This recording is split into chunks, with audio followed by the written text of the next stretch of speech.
There is a moment in every long running story where the characters finally realize that the choices they made years ago cannot be undone. And that moment is usually quiet, not loud, not dramatic, but heavy. Today, we are watching that moment unfold in real time across social media, podcasts, and interviews where 40-year-old women are openly breaking down and admitting something they spent decades denying. They are saying they want a family, they want children, they want stability, and they want a man, but they are also admitting that time has moved on without them. This is not about mockery or celebration, it is about reality. And the reason you should watch this video until the end is because what we are seeing is not an isolated trend, it is the result of a long cultural experiment reaching its conclusion. Before we go any further, take a moment to like this video, share it, subscribe to the channel, and click the notification bell, and select all so you get every single Angry Guy video the moment we release it. These conversations matter, and if you want more clear, honest discussions like this, make sure you are locked in from the start. I also want to tell you to check out Angry's Crypto Academy if you care about protecting and safeguarding your assets and growing your wealth in an unstable world. The Academy is linked in the description of this video, and it teaches you how to buy, sell, and trade crypto responsibly so you are not dependent on systems that are clearly under strain. Go check it out now and take control of your financial future instead of leaving it in someone else's hands. And if you are enjoying these Angry Guy videos and want to show support for the work that goes into them, you can buy me a Red Bull using the link in the description. It helps keep the lights on and the content coming. Now, let us talk about what is actually happening. For years, we were told that timing did not matter, that biology was flexible, that consequences were optional, and that fulfillment could be delayed indefinitely without cost. A generation of women was encouraged to believe that career achievement and personal freedom could fully replace partnership, family, and shared responsibility, and that if they ever changed their mind, everything would still be waiting for them. What no one wanted to say out loud is that life does not pause and biology does not negotiate. When a woman reaches her 40s, pregnancy becomes more difficult, more medically complex, and in many cases, no longer possible without intervention. This is not an insult or an opinion, it is a biological reality. And pretending otherwise has done real damage to real people. Many of these women are now confronting that reality alone. They're not sitting across the table from a husband. They are not juggling schedules with a partner. They are not building something together with someone who shares the load. Instead, they are facing rising rent, rising food prices, rising energy costs, and an economy that punishes single earners without mercy. Everything is on their shoulders. Every bill, every responsibility, every decision. For years, they were told that independence was power. But independence without support quickly turns into isolation when things get difficult. That is the part no one marketed because it does not sell well in slogans or social media posts. At the same time, something else was happening quietly in the background. Men were listening. For decades, men were told they were not needed, that their presence was optional, that their masculinity was a problem to be corrected, that their instincts were wrong, and that their role in society was something to apologize for. Men were told to step back, to be silent, to not approach, to not lead, to not assert, and to not expect anything in return. And eventually, men did exactly what they were told to do. They stepped away. They stopped pursuing. They stopped trying to prove their worth to people who openly said they did not want it. This did not happen overnight. It happened slowly through repeated messages, repeated accusations, and repeated cultural signals that told men they were a liability rather than an asset. Public spaces became hostile. Ordinary interactions became risky. Simple misunderstandings were treated as character flaws. Systems that once balanced responsibility became one sided, where men were expected to give endlessly while being treated as disposable. Over time, many men realized that participation in this environment came with high costs and very little reward, and that opting out was not weakness, but self preservation. What happened next surprised a lot of people. Men who walked away did not collapse, they did not spiral, they did not beg to be let back in. Instead, many of them found peace. They discovered that being alone is not the same thing as feeling lonely. They built routines that worked for them. They simplified their lives. They focused on health, finances, personal interests, and quiet stability. Without constant conflict or pressure, they found clarity. Without being told they were never enough, they started to feel whole again. This was not rebellion, it was acceptance. Men are, by nature, practical. When something consistently produces negative outcomes, they adjust. When a system is rigged against them, they stop playing. When words do not match observable reality, they trust what they can see. Over time, men began to notice patterns. They noticed how often expectations were one sided. They noticed how frequently accountability was avoided. They noticed how quickly responsibility was shifted. And once those patterns became clear, it became impossible to unsee them. Trust was replaced by observation, and optimism was replaced by realism. Meanwhile, many women continued pushing the same narratives without realizing the audience had left the room. They continued telling men to go away, to do better, to prove themselves, to accept less, to give more, and to wait their turn. They continued treating attention as something to extract rather than something to earn. They continued assuming that men would always be there when needed, even after being told they were unwanted. What they failed to understand is that patience has limits, and once crossed, it does not reset.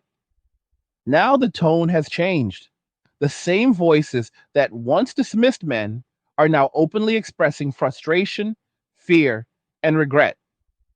Videos appear daily of women saying how difficult life has become, how exhausting it is to do everything alone, how expensive everything feels, and how overwhelming the future looks without support. Some frame it as a plea, others frame it as a demand, but the message is the same. They want men back, they want partnership, they want shared responsibility, they want stability, and they want it now. And the problem is timing. Men have already adapted to life without them. Men have already reorganized their priorities. Men have already built lives where peace is the baseline, not the reward. Reintroducing chaos into that environment requires a compelling reason. And for many men, that reason no longer exists. They are not angry. They are not bitter. They are simply done negotiating their worth. They are done funding lifestyles that do not reciprocate. They are done chasing validation that never arrives. As society becomes more expensive and less forgiving, the absence of men in traditional roles becomes more visible. Who absorbs the pressure when systems fail? Who buffers hardship? Who provides stability when things go wrong? For a long time, men quietly filled that role. They absorbed stress so others did not have to. They delayed their own needs to keep things functioning. But once they stepped away, the weight shifted back onto those who demanded independence without understanding its cost. And that weight is heavy. This is not about punishment, it is about cause and effect. Choices compound over time. Cultural messaging shapes behavior. Behavior creates outcomes, and outcomes do not care about intentions. They only reflect actions. For 50 years, men were told they were the problem. For 50 years, men were told to leave. Now they have, and they are not rushing back because they finally learned something important. Peace is valuable, stability is valuable, self respect is non negotiable. Men walking away are not hiding, they are not lost. They are living quieter, more intentional lives. They are spending their money on themselves. They are protecting their time. They are resting. They are building personal comfort without the expectation of constant sacrifice. In many ways, they are rediscovering who they are without external pressure shaping every decision. And once that happens, it is very difficult to convince someone to return to an environment they worked hard to escape. As this story continues, the divide will become clearer. Hey guys, in a world pushing you to own nothing and be happy, crypto is your key to survival. Join Angry's Crypto Academy to master buying, selling, and trading crypto. Make huge profits and safeguard your wealth. Plus, discover the one crypto virtually no one is talking about, poised to create new millionaires in the upcoming bull run. The link is in the description of the video below. Go check it out now. One side will continue demanding solutions without accountability. The other will continue choosing simplicity over conflict. One side will look outward for rescue. The other will look inward for peace. And the tension between those paths will define the next chapter of society. This is not the end of the conversation. It is the beginning of a reckoning that has been a long time coming. The conversation becomes uncomfortable for many people. Once we move past surface level emotion and start examining incentives, because incentives explain behavior far better than slogans ever could. For decades, the incentive structure told women that they could delay commitment indefinitely without consequence, that stability could be outsourced, and that the future would adjust itself around their preferences. At the same time, men were given a different set of incentives, most of them negative.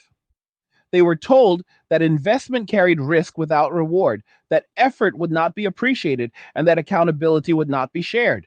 Over time, rational people respond to incentives exactly as expected. Women leaned into postponement, and men leaned into withdrawal. Neither group woke up one day and decided this path out of spite. It was the predictable outcome of a system that rewarded avoidance and punished contribution. What makes the current moment so striking is how sudden the emotional reversal appears on the surface, even though the way the structural groundwork was laid years ago. Many women genuinely believed that when they were ready, men would simply resume their roles without hesitation, as if nothing had changed. That belief rested on the assumption that men were static, that they did not evolve, and that they would always prioritize external approval over internal well being. That assumption turned out to be wrong. Men changed quietly, without announcements or campaigns, and by the time the shift became visible, it was already complete. This is why so many conversations feel like people talking past each other rather than to each other. Women speak from a place of urgency, fear, and loss, while men speak from a place of calm detachment. These emotional states are not compatible because they are the result of different timelines. Women are experiencing the shock of consequence all at once, while men process theirs gradually over decades. By the time men reached acceptance, women were still being told there would be no cost. That gap in timing makes reconciliation extremely difficult. There is also a misunderstanding about what a man walking away actually means. It does not mean hatred, it does not mean hostility, it does not mean an organized movement with leaders and demands. It means a large number of individual men independently arriving at the same conclusion through lived experience. They concluded that participation no longer made sense. They concluded that the return on investment was negative. They concluded that their energy was better spent elsewhere. When enough people reach the same conclusion independently, the result looks coordinated even when it is not. One of the most revealing aspects of the shift is how quickly men adjusted once they stopped seeking external validation. Many men discovered that their stress levels dropped, their finances improved, and their sense of control returned. Without the constant pressure to perform, impress, or apologize, they were able to build lives that aligned with their values rather than someone else's expectations. This was not about luxury in the flashy sense. It was about comfort, predictability, and autonomy, a clean space, a manageable routine, a stable budget, a quiet evening. Things that sound simple but are rare in a culture built on constant agitation. Meanwhile, many women are now confronting the reality that independence is not the same as insulation. Independence means bearing the full weight of consequences alone. When times are good, that can feel empowering. When times are hard, it feels overwhelming. Shared responsibility exists for a reason. It distributes risk, it buffers shocks, it allows people to specialize and support one another. Removing that structure does not eliminate the need it fills. It only shifts the burden elsewhere, usually onto the individual. Another factor that cannot be ignored is how trust eroded over time. Trust is fragile, and once broken repeatedly, it does not regenerate on demand. Many men did not leave because they were told to leave once. They left because they were shown through repeated experiences that their goodwill would be exploited, their boundaries dismissed, and their concerns minimized. Each incident alone might have been tolerable. Together, they formed a pattern. Patterns teach people what to expect. And once expectations turn negative, behavior changes accordingly. This erosion of trust is why appeals rooted in emotion are falling flat. Men are not responding to tears or confessions because those signals arrive too late. Trust is built during the easy years, not during the crisis. When someone shows appreciation only after losing access, it reads as transactional rather than sincere. Men are not confused by the sudden shift in tone. They understand it perfectly. They just do not feel obligated to respond to it. There is also a deeper philosophical divide at work. Many men have reached a point where they value peace over intensity, predictability over excitement, and consistency over novelty. This runs counter to a culture that celebrates chaos as passion and instability as growth. Once a man has experienced peace, it becomes very difficult to convince him that turmoil is desirable. He has already done the math. He knows what chaos costs him. He knows what peace gives him, and he chooses accordingly. This does not mean men have abandoned relationships entirely. It means they have raised their threshold for participation. They are no longer willing to enter dynamics where expectations are unclear, accountability is one sided, or respect is conditional. They are no longer willing to subsidize lifestyles that do not reciprocate effort. They are no longer willing to be the silent support system while being treated as replaceable. These are not extreme demands. They are basic conditions for sustainable partnership. The fact that these conditions are now controversial speaks volumes. As economic pressure continues to rise, the consequences of these cultural shifts will become more pronounced. Single income households will feel the squeeze first. Housing will become less accessible. Retirement planning will become more urgent. Health issues will become more consequential without a support network. These realities do not discriminate by ideology, they apply equally to everyone. But how prepared someone is to face them depends heavily on the choices they made earlier in life. For many men, preparation took the form of withdrawal and consolidation. They reduced expenses. They eliminated unnecessary obligations. They focused on building reserves, both financial and emotional. For many women, preparation was deferred in favor of experiences that felt meaningful in the moment but did not compound over time. When the bill arrives, the difference between those strategies becomes clear. One group has margin, the other has pressure. It is important to understand that men walking away is not a phase. It is not a protest. It is not leverage. It is an adaptation to a new environment. Adaptations persist as long as the environment remains the same. And from the perspective of many men, the environment has not improved. The incentives have not changed. The messaging has not shifted in a meaningful way. The accountability has not materialized. Without those changes, there is no reason to expect a reversal. This is why attempts to shame men back into participation are failing. Shame only works when the person being shamed values the approval of the group doing the shaming. Men who have walked away no longer do.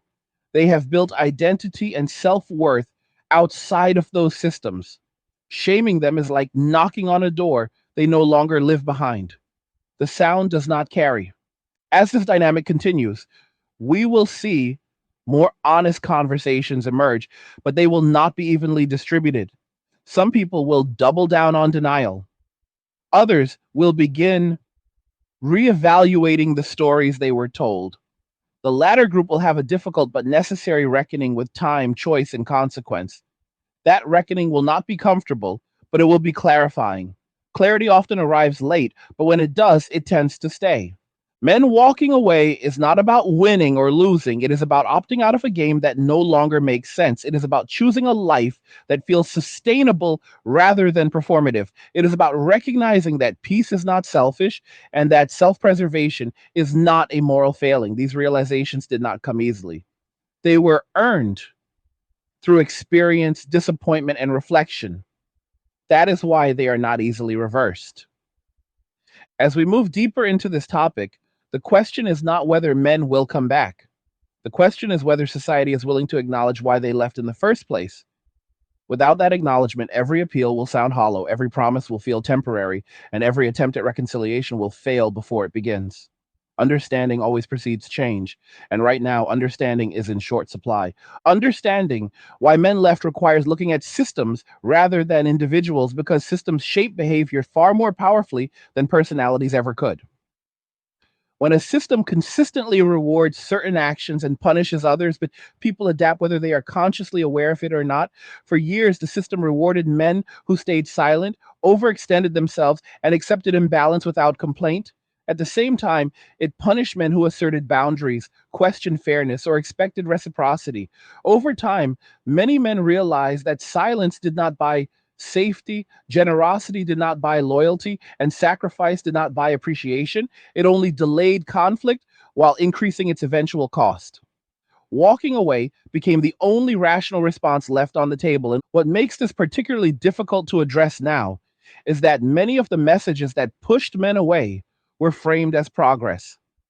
They were presented as moral upgrades, as necessary corrections to history, as overdue adjustments that everyone should accept without resistance. Anyone who hesitated was labeled backward, selfish, or unempathetic. But progress that demands silence from one group while granting license to another is not balance. It is imbalance with better marketing. Men were asked to internalize blame without being allowed to voice concerns, and that imbalance slowly eroded their willingness to participate at all. A critical mistake was assuming that men would endlessly tolerate instability as long as it was justified with the right language. Men tolerate hardship when they believe it serves a purpose, when they feel respected, and when there is a shared goal on the other side. Remove those elements, and hardship becomes meaningless suffering. Over time, many men looked around and realized there was no shared destination anymore, only shifting demands and moving goalposts. When the destination disappears, so does motivation. Another overlooked factor is how much emotional labor men were expected to absorb without acknowledgement. Men were told to be emotionally available, but not emotionally needy, supportive, but not demanding, present, but not leading. They were expected to regulate everyone else's emotions while suppressing their own. That imbalance takes a toll. Emotional suppression does not erase emotion, it stores it, and stored emotion eventually turns into withdrawal. Men did not leave because they lacked feelings. They left because they were no longer allowed to express them safely. The cultural narrative also misunderstood male loyalty. Men are deeply loyal to systems that treat them fairly, even when those systems are demanding. They will endure long hours, difficult conditions, and personal sacrifice if they believe their contribution matters. But loyalty is not blind. When loyalty is exploited, it eventually turns into disengagement. Many men realize that their loyalty was being treated as entitlement by others rather than as a gift. Once that realization sets in, the bond is broken. This helps explain why economic independence has played such a large role in men walking away. Financial stability gives people options. It allows them to say no. It allows them to leave situations that drain rather than build. As more men achieved even modest financial independence, they gained the ability to opt out of dynamics that no longer served them. This was not about wealth or status, it was about leverage, the leverage to choose peace over conflict. Meanwhile, many women were encouraged to view men primarily through the lens of utility rather than partnership. Men were framed as resources to be accessed rather than people to be understood. This framing subtly changes expectations. When someone is viewed as a resource, their boundaries become inconveniences, their fatigue becomes weakness, and their withdrawal becomes betrayal. That mindset makes genuine connection almost impossible because it reduces the other person to what they provide rather than who they are. As the years passed, this transactional framing became normalized. Dating shifted from mutual exploration to evaluation. Men were screened, compared, and ranked. Small imperfections were treated as disqualifiers. Effort was expected up front with no guarantee of return. Many men recognized this pattern early and adjusted by disengaging emotionally while still participating superficially. Others disengaged entirely. Either way, the depth that once sustained long term bonds began to disappear. The result is what we see now, a growing number of women expressing that dating feels exhausting, impersonal, and unfulfilling, while men express that it feels risky, draining, and unrewarding. Both sides feel dissatisfied, but for different reasons. Women feel overwhelmed by choice without commitment. Men feel burdened by expectation without appreciation. These experiences are not symmetrical, but they are connected. They are two sides of the same broken dynamic.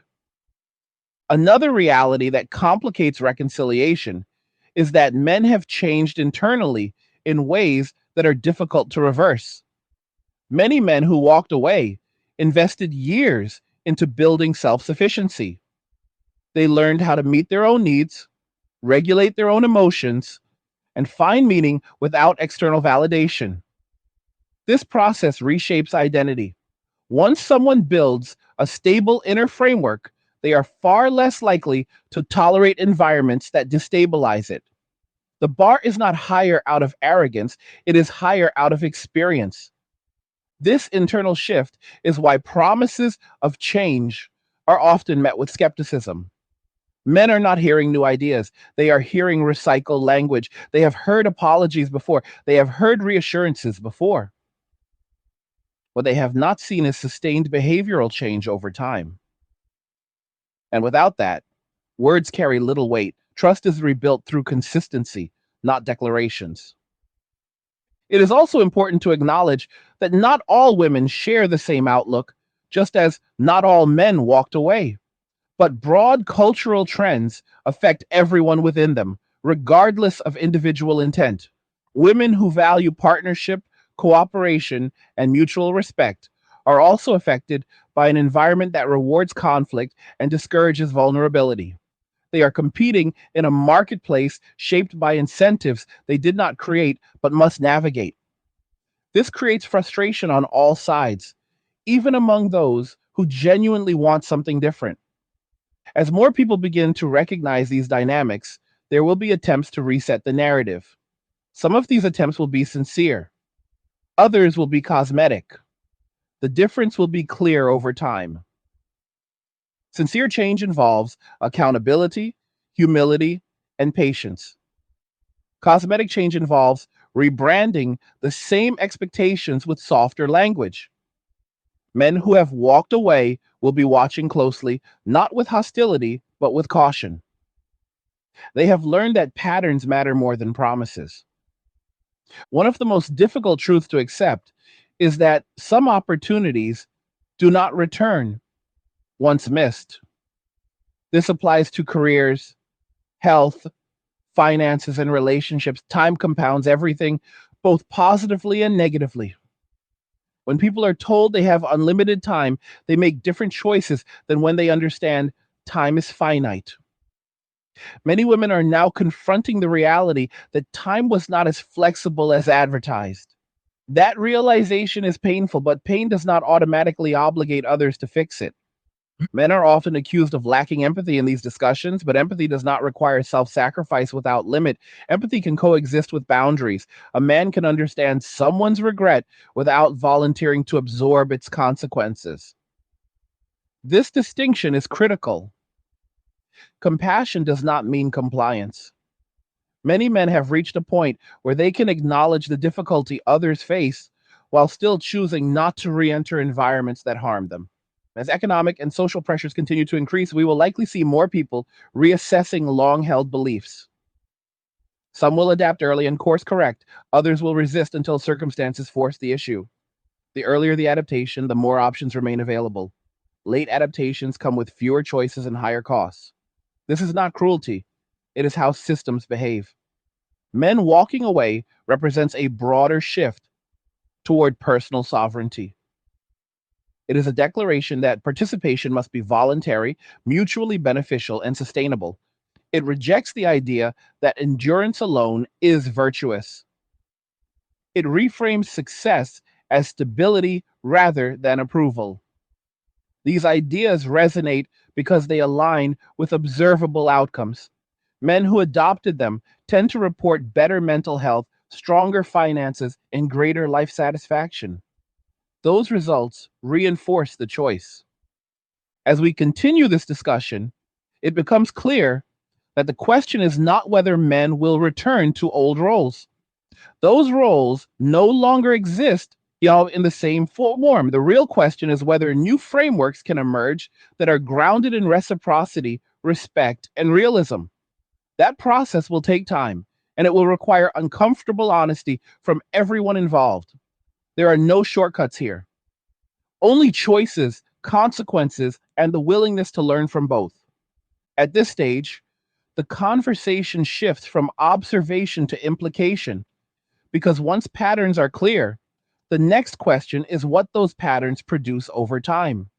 Societies do not collapse all at once, they thin out, they lose redundancy, they lose cooperation, they become fragile at the edges first, where people are most exposed and least supported. When men withdraw from traditional roles of buffering stress, providing stability, and absorbing risk, the system does not immediately fail. It simply becomes louder, more anxious, and more brittle. The noise increases because fewer people are quietly holding things together behind the scenes. For a long time, men acted as shock absorbers. They worked longer hours, they accepted less recognition, they carried responsibility that was invisible unless it disappeared. When that responsibility is removed, the strain does not vanish, it redistributes. People who were accustomed to leaning on that stability begin to feel the ground shift beneath them. This is why so many conversations now center on exhaustion, overwhelm, and fear about the future. These feelings are not new. What is new is who is feeling them. Another critical element is expectation mismatch. Many women were encouraged to expect outcomes without enduring the full process required to sustain them. They were told to pursue personal fulfillment first and assume that partnership would slot in later without friction. Men, on the other hand, were conditioned to understand that outcomes require trade offs, patience, and delayed gratification. This mismatch created a disconnect where one side expected accommodation and the other expected collaboration. Those expectations cannot coexist indefinitely. Over time, men noticed that their willingness to compromise was rarely reciprocated. Compromise turned into concession, concession turned into obligation, obligation turned into resentment, and resentment, when unaddressed, turns into exit. Men did not wake up one day angry and leave. They grew tired of explaining themselves in environments where explanation was treated as weakness. Silence became easier than negotiation. Distance became easier than defense. One of the most misunderstood aspects of men walking away is how little drama accompanied it. There were no mass announcements, no public ultimatums, no coordinated protests. Men simply stopped showing up in the same ways. They stopped initiating, they stopped chasing, they stopped volunteering emotional labor, they stopped stretching themselves thin to maintain appearances. This quiet withdrawal was far more effective than confrontation because it did not invite debate, it simply changed reality. This quiet change has had downstream effects that are now becoming visible. Dating markets feel frozen, social spaces feel tense, trust feels scarce. People report feeling disconnected even when surrounded by others. These are symptoms of a system where cooperation has broken down and been replaced by suspicion. When trust erodes, every interaction becomes transactional. People protect themselves first, often without realizing how much they are closing off in the process. Men who walked away often describe a sense of relief that surprised them. They expected loneliness and found calm. They expected regret and found clarity. They expected emptiness and found space. That space allowed them to reassess what they actually wanted rather than what they were told they should want. Many realized that their previous goals were inherited, not chosen. Once those inherited expectations were removed, life became simpler and more manageable. This simplicity is often misunderstood as stagnation, but it is closer to alignment.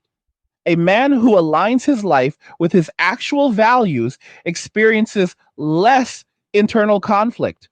He is not constantly negotiating between obligation and desire. He's not torn between expectations that contradict each other. He knows what he will tolerate and what he will not. That clarity is deeply stabilizing, and it is one of the reasons men are reluctant to abandon it once achieved. Meanwhile, many women are now experiencing a different kind of clarity, one that arrives late and without cushioning. They are realizing that narratives sold as empowerment did not include contingency plans. They are realizing that systems they assumed would support them are strained or indifferent. They are realizing that time limited opportunities were presented as endlessly renewable. This realization can feel like betrayal, even though it is more accurately described as miseducation. It is important to note that regret is not proof of wrongdoing. People make decisions based on the information available to them at the time. Many women genuinely believed they were making the safest, smartest choices. The problem is not that they made choices. The problem is that the long term trade offs of those choices were minimized or ignored. When trade offs finally surface, they feel unfair because they were not fully disclosed. Men, by contrast, were often taught through experience rather than messaging. They learned what happens when you overinvest. They learned what happens when you ignore warning signs. They learned what happens when you prioritize harmony over honesty. These lessons were not pleasant, but they were clarifying. Over time, men adjusted their behavior to avoid repeating those outcomes. That adjustment is what we are now calling walking away. Another layer to this issue is how language has been used to obscure responsibility. Terms were created to frame discomfort as harm and disagreement as hostility. This made honest dialogue nearly impossible. Men learned that expressing concern could be reframed as a character flaw. Rather than risk social penalty, many chose disengagement. When speech becomes dangerous, silence becomes attractive. When silence becomes widespread, understanding collapses. This collapse of understanding has consequences beyond relationships. It affects workplaces, communities, and institutions. Cooperation declines, conflict increases, policies become reactive rather than thoughtful. People retreat into smaller, safer circles. Social trust, once lost, is difficult to rebuild because it requires vulnerability, and vulnerability feels dangerous in an environment primed to punish it. Men walking away can be seen as an early warning signal rather than an endpoint. It signals that something fundamental is misaligned. Healthy systems retain participants because participation is rewarding and fair. When large numbers opt out, it is worth asking why. Blaming those who leave may feel satisfying in the short term, but it does nothing to address the underlying problem. Systems do not change through accusation, they change through incentive realignment. If incentives remain unchanged, behavior will not change either. Men will continue to prioritize peace. They will continue to invest in themselves. They will continue to opt out of environments that feel adversarial. Appeals to nostalgia or duty will not work because those concepts were eroded over time. Duty requires mutual respect. Nostalgia requires shared memory. Both are difficult to invoke when trust has been depleted. This does not mean the future is fixed. It means the window for easy solutions has closed. Any meaningful reset will require patience and humility. It will require acknowledging that some narratives were incomplete. It will require listening without defensiveness. And it will require accepting that not everyone will choose to re engage, even if conditions improve. People have the right to decide how they live. One of the hardest lessons in life is that you cannot undo time.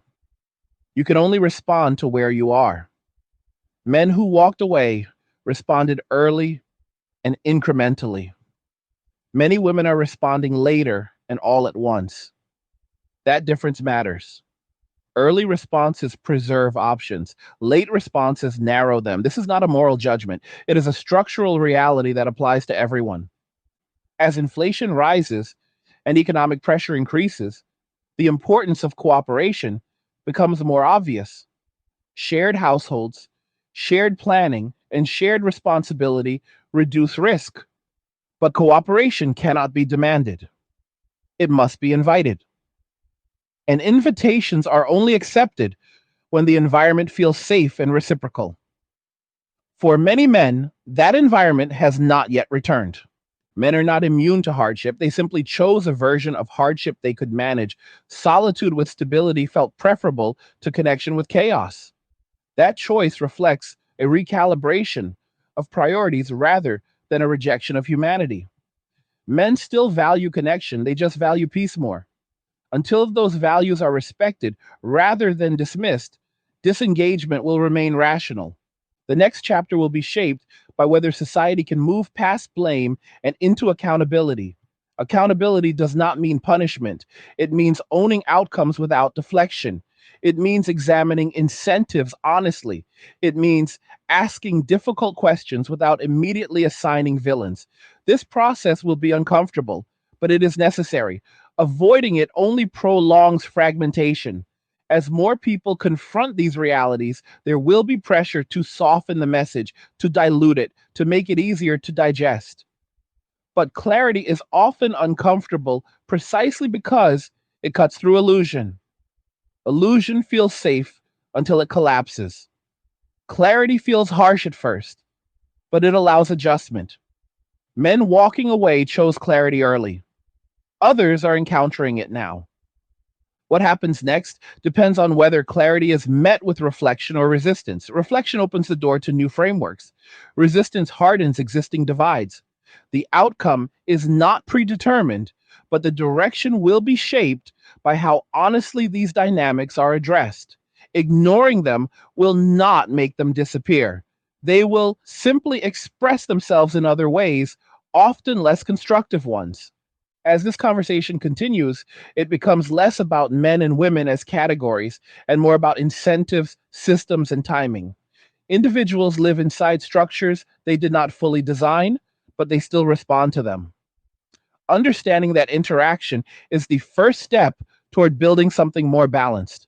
Without understanding, every attempt at repair will be superficial. As we move into what sustainable frameworks might actually look like, it becomes clear that this is not about restoring the past or recreating old roles exactly as they were. The past operated under conditions that no longer exist. Economic structures were different. Social expectations were different.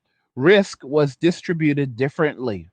Attempting to rewind the clock ignores the reality that people have changed and systems have evolved.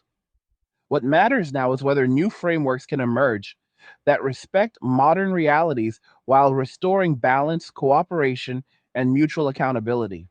Any sustainable framework begins with honesty about incentives. People do what is rewarded and avoid what is punished. If cooperation is punished with ridicule, accusation, or loss, people will avoid it. If selfishness is rewarded with attention, validation, or immunity from consequence, it will multiply. This is not a commentary on morality, it is an observation about behavior. A culture that wants cooperation must make cooperation safe and worthwhile. A culture that wants commitment must reduce the risks associated with it. Without these changes, no amount of messaging will change outcomes. One of the most important shifts required is a redefinition of respect. Respect cannot be selective, it cannot be demanded while being withheld. It cannot exist only in one direction. Many men withdrew because respect became conditional on compliance rather than behavior. When respect depends on silence, it ceases to be respect at all.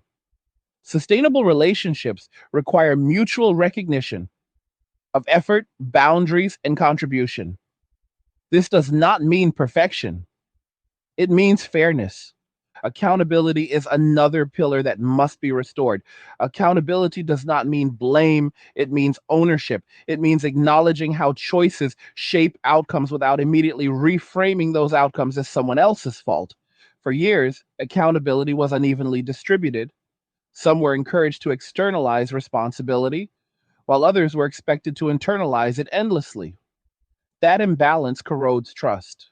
Rebalancing accountability does not require punishment, it requires consistency. Time is another factor that cannot be negotiated away. Time creates urgency, whether people acknowledge it or not. Systems that deny time's role create false confidence and delayed reckoning. Sustainable frameworks tell the truth about timing, trade offs, and consequences early rather than late. Early truth allows informed choice. Late truth creates regret. One of the great failures of recent cultural messaging was treating time as an abstract concept rather than a finite resource. Another necessary shift involves redefining value beyond visibility. Modern culture often confuses visibility with worth, loudness with importance, performance with substance. But many of the contributions that hold systems together are quiet. They are consistent rather than dramatic. They are preventative rather than reactive. Men often occupied these roles without recognition. When those contributions disappeared, their absence became noticeable only in hindsight. A sustainable framework learns to value what prevents collapse as much as what reacts to it. Men walking away revealed something uncomfortable. Many systems relied on unacknowledged labor and unreciprocated sacrifice. When that labor was withdrawn, the system strained. Rather than asking why that labor was no longer offered, many focused on shaming those who withdrew. That response missed the point. People do not sustain systems that do not sustain them. That is not rebellion, it is self preservation. Another aspect that must be addressed is the difference between equality and symmetry. Equality means equal dignity, equal consideration, and equal accountability. Symmetry assumes identical roles and identical costs, which rarely reflects reality. Men and women are not interchangeable parts. They bring different strengths, risks, and vulnerabilities to relationships and society. Sustainable frameworks acknowledge those differences without assigning superiority or inferiority. Ignoring differences does not create fairness, it creates confusion. Communication must also change. Communication that relies on accusation shuts down listening. Communication that relies on euphemism obscures reality. Sustainable dialogue is direct without being hostile. It allows disagreement without character judgment. Many men disengage because communication became adversarial by default. Every concern was framed as opposition. Every boundary was framed as threat.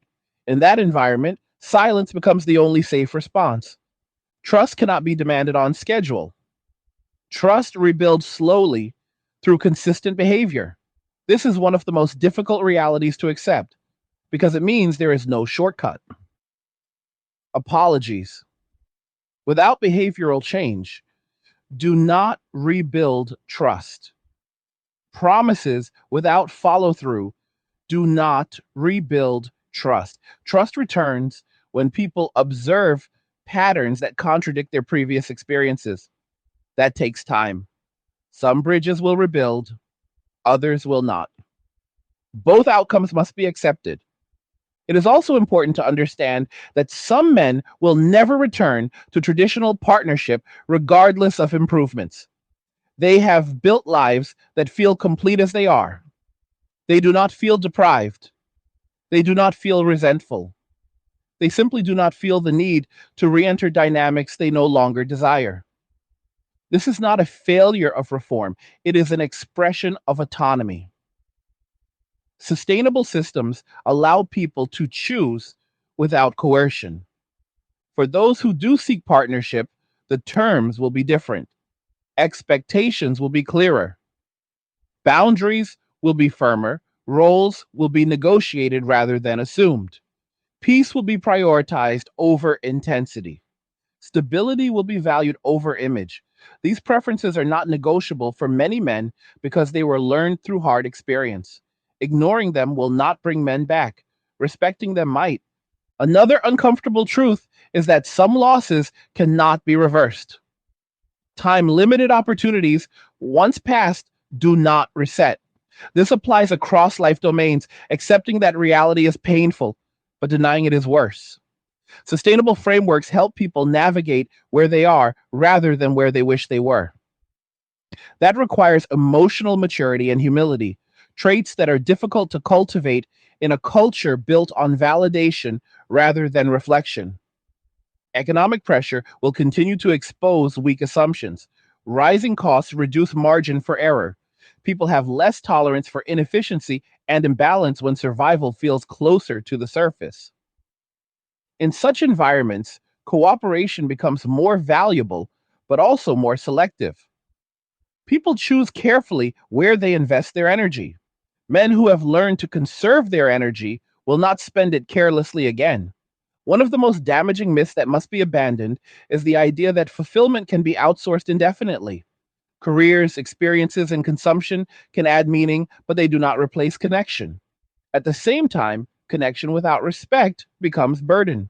Sustainable fulfillment balances autonomy with partnership, independence with cooperation. Leaning too far in either direction creates instability. Another myth is that wanting peace means avoiding responsibility. In reality, peace often requires greater responsibility because it demands boundaries, foresight, and self regulation. Men who walked away did not avoid responsibility, they redirected it inward. They took responsibility for their well being rather than outsourcing it to unstable dynamics.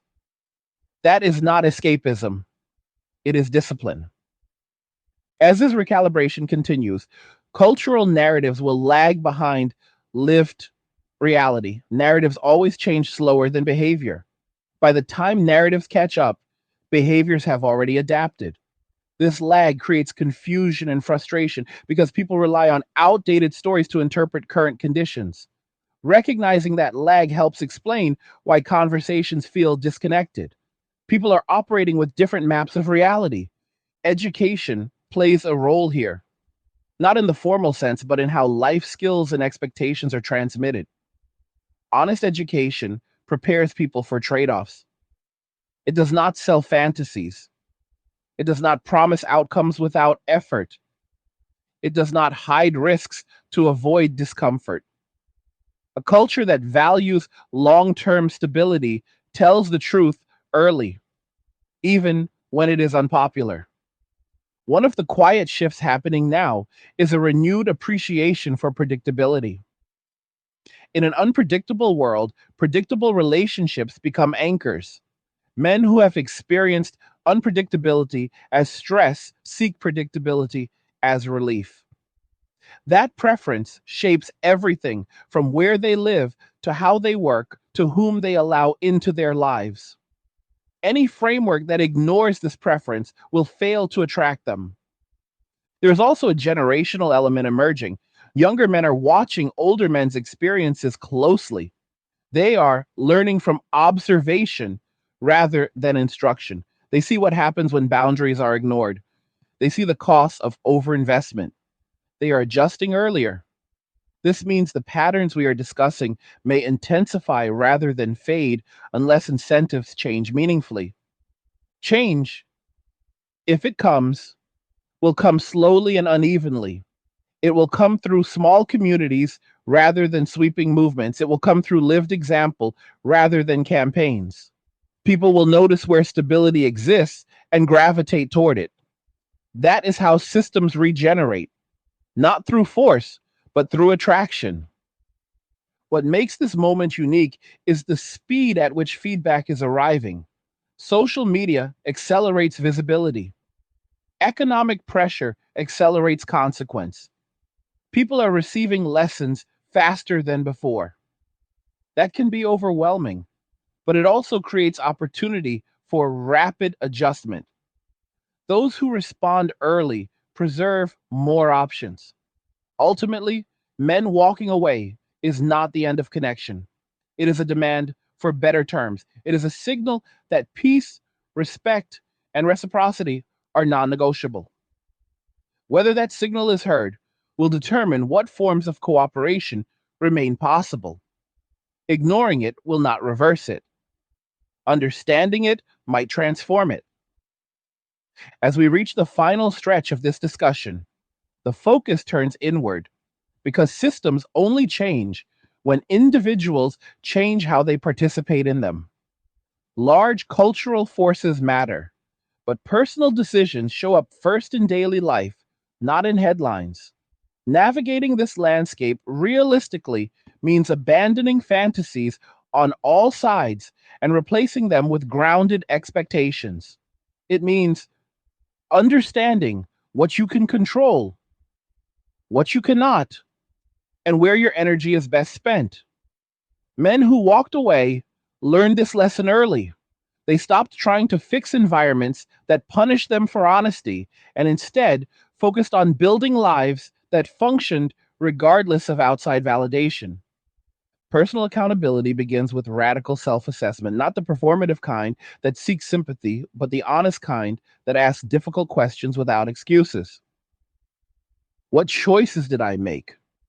Why did I make them? What did they produce? What did I ignore because it was inconvenient?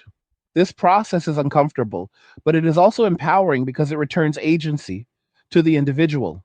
When people understand how their own behavior shapes outcomes, they regain the ability to course correct. Without that understanding, everything feels like fate. For men, accountability often took the form of recognizing patterns they tolerated for too long. They acknowledged where they ignored red flags, where they overextended themselves, and where they accepted imbalance in the hope that effort alone would change the dynamic. Owning those mistakes allowed them to stop repeating them. Walking away was not an act of bitterness, it was an act of learning. Once learned, those lessons do not disappear. For women, accountability may look different, but is no less important. It involves examining the narratives that guided decisions and asking whether those narratives matched reality. It involves acknowledging that some advice was incomplete, some promises were overstated, and some risks were minimized. Accountability here is not about self blame, it is about clarity. Clarity allows better decisions going forward, even when options are fewer than hope. Building stability without illusions requires prioritizing what compounds over time. Skills compound, health compounds, financial discipline compounds. Trust compounds when nurtured carefully. Chasing constant novelty does not compound. Validation does not compound. Applause fades quickly. Men who walked away shifted their focus toward things that grow quietly. They invested in routines rather than reactions. They chose environments that rewarded consistency. Over time, those choices produced a sense of control that no external approval could match. One of the most practical lessons from this shift is the importance of boundaries. Boundaries are not walls, they are filters. They determine what enters your life and what does not. Men learned that without boundaries, they became containers for everyone else's chaos. With boundaries, they could engage selectively and sustainably. Boundaries protect peace. Without peace, nothing else functions well. Another lesson is the difference between loneliness and solitude. Loneliness is the absence of connection you desire. Solitude is the presence of space you choose. Men who walked away reframed being alone as an opportunity rather than a failure. They filled that space with intention rather than distraction. This reframing is powerful because it breaks the fear that often drives people into unhealthy relationships. When solitude is acceptable, desperation loses its grip. For those who still seek partnership, realism is essential. Partnership is not a rescue plan. It is not a solution to dissatisfaction. It is an amplifier. It amplifies what already exists. Stability paired with stability grows stronger. Chaos paired with chaos multiplies problems. Men who consider re engaging look carefully at whether a potential partnership adds calm or subtracts it. That calculation is not romantic, but it is necessary. Realistic partnership also requires shared accountability. Both people must be willing to own their impact on the dynamic. Both must be willing to adjust behavior rather than just expectations. Both must value peace enough to protect it. This does not mean avoiding conflict, it means resolving conflict without humiliation or scorekeeping. Many men walked away because conflict became performative rather than constructive. That cannot be the foundation of anything lasting. Economic reality reinforces these lessons. As costs rise and safety nets weaken, the margin for error shrinks. People have less capacity to subsidize dysfunction. This pressure forces prioritization.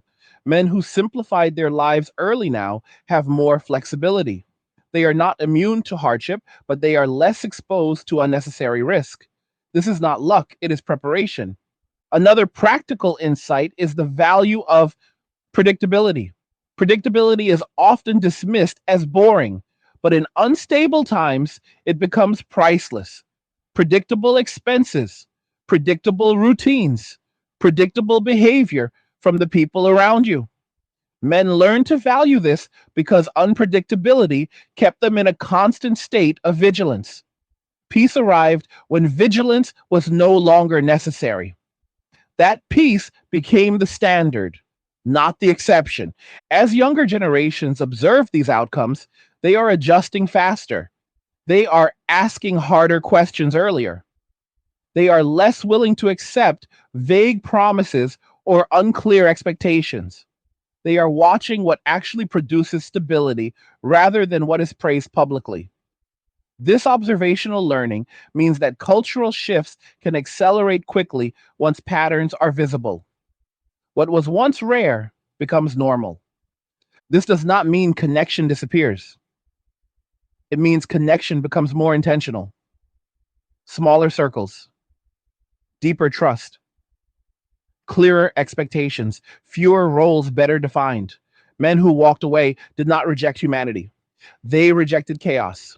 They rejected being told that self sacrifice without reciprocity was noble. They rejected being treated as tools rather than partners. Those rejections created space for healthier forms of engagement, even if those forms are less common. As we bring this conversation to a close, it is worth returning to where we started. This moment did not appear suddenly. It was built slowly through incentives, narratives, and repeated experiences. The consequences now unfolding feel sharp because they were delayed. Delay does not erase consequence, it concentrates it. Understanding that helps remove the emotional fog that often surrounds these discussions. The future is not predetermined, but it is constrained by what has already happened. Some bridges will rebuild with time and effort, others will remain closed because the cost of rebuilding exceeds the benefit. Both outcomes are valid. Forcing reconciliation where trust is gone only creates new damage. Allowing people to choose their path freely is the only sustainable approach. If there is one lesson that cuts through everything we have discussed, it is this: peace is not a luxury, it is a requirement. Men who walked away chose peace because without it, nothing else mattered. That choice is not an attack on anyone, it is a declaration of self respect. Whether society learns from that declaration or continues to resist it will shape the years ahead. Before we end, I want to ask you directly what you thought about what we discussed today. Do you agree with this analysis? Do you see these patterns in your own life or around you? Leave a comment and share your thoughts because real conversation only happens when people are willing to speak honestly. And as always, like the video if you like it, don't forget to subscribe. And if you like the video, share the video. And just remember that all roads lead to MWA, men walking away, and cheers. Nothing says you care like crypto. Nothing can compare. Nothing says you care like crypto. Oh, nothing can compare to crypto.